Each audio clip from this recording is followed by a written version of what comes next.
Okay, I just wanted to show you a couple of, I guess, techniques that you can consider using, or use kind of however you want to, in regards to prediction points with the box. And so what you'll see here is I've got 3 prediction points. This was actually, what day was this? February 1st, 2013. And so, so let me just point out a couple things here.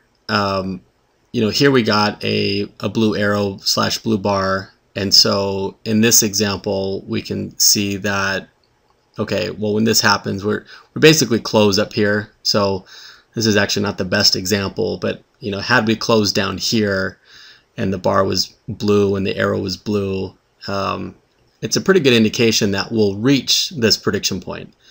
And so if you could just kind of visualize it, this would be a decent example of an exit, even though this basically closed at the prediction point level there. The bigger item to point out here is this blue bar that formed, blue arrow, with this box here. It formed above the prediction point. So let's say that you were short for some reason. Well, this might be a good indication to get out and maybe even go long, because oftentimes what you'll find is that when it forms like this, it's usually going to break through. I don't have statistics on it, but in the time that I've been using the box, it tends to be very consistent. And so this would be a good indication of this prediction point finally breaking its resistance hold and heading on up to the next. I did talk about reverting back to the median price, or the midpoint, I guess I should say. And so here's a kind of a perfect example of that. And so if you're thinking about doing something here, well, you've got this red line to confirm a long position off of that line. And then if we scroll to, well, actually it's just right here, let me get to the exact end of that day. We have this purple line short that ran all the way to the tick of this 6 1/4 prediction point.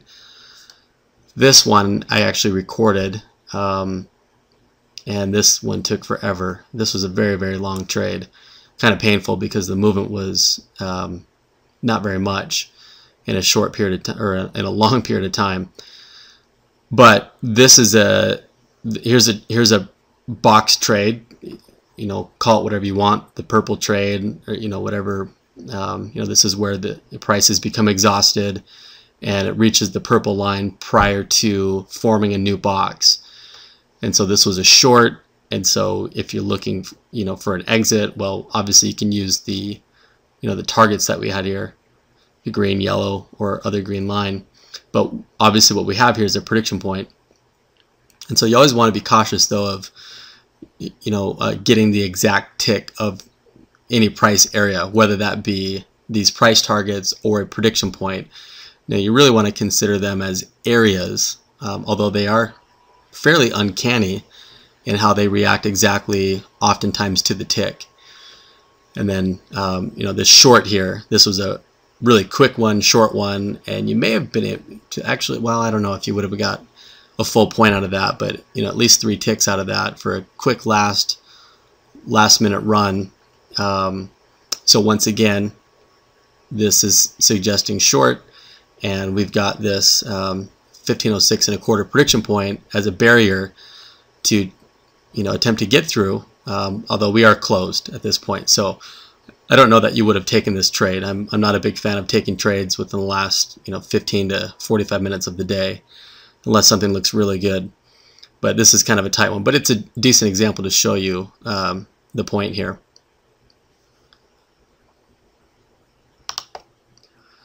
Okay, so basically the same thing with range prices that are included in the prediction point trading method. So this blue line, I got rid of the prediction point so you can just focus on this for a second. This is the normal low for the day. And so as you can see, we came down early in the morning, but we've got we've got 3 blue arrows, so buy positions here right into the market open.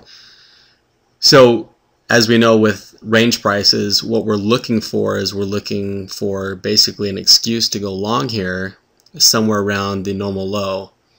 And so when these boxes formed, it just was that extra confirmation to get long if there wasn't anything else, which there was plenty of things telling us to go long.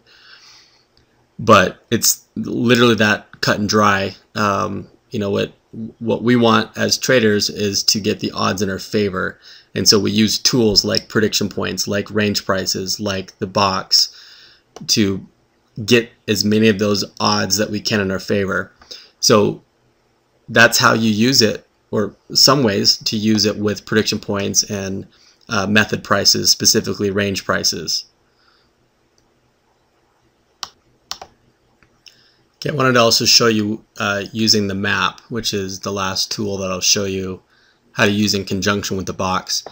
I've left prediction points on here so that you can see the reaction that they have with the market.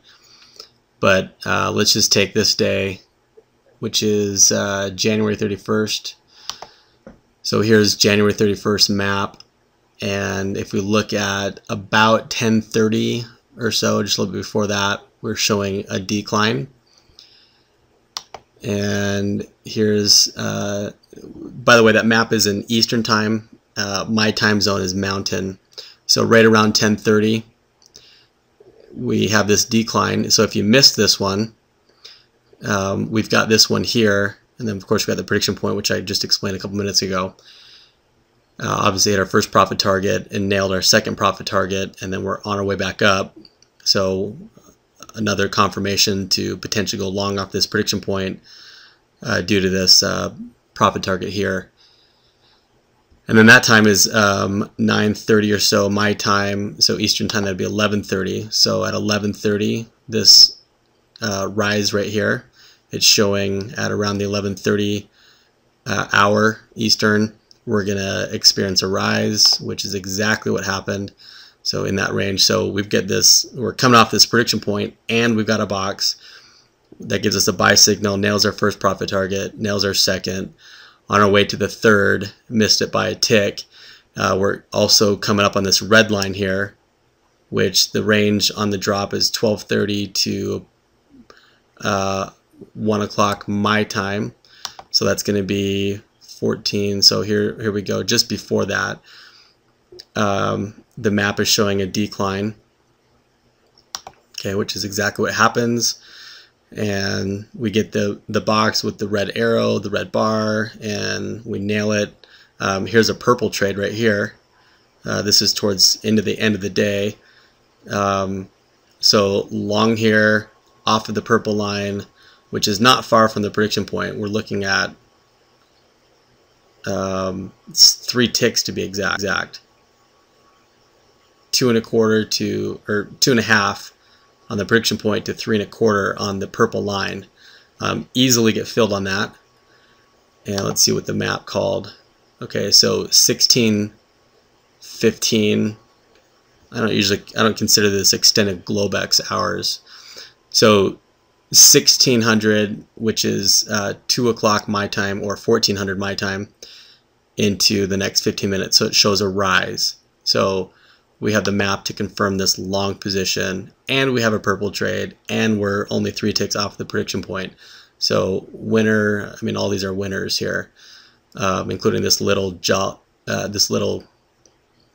let's see here, probably at a quarter, and then we get to 98. So easily, you know, grab a quick 3 ticks on that one. You know, these little trades add up over the course of time. You know, you might see some of these, and well, yeah, you know, you might say, well, I'm only getting 3 ticks off that. Well, you got to realize that, you know, the futures market is a scalper's market, and you know, all the big institutions, I mean, that's what they're doing. They're not, you know, most of these guys are not swing traders. They're getting in with large amounts of contracts, getting profit, getting back in, getting profit, getting back in, getting profit. I mean, it's a game they play all day long. So what we're doing is we're just riding the coattails, and this gives us highly accurate entries and exits. So anyways, that's a wrap. That's how you use prediction points, range prices, and the map with the prediction point trading box.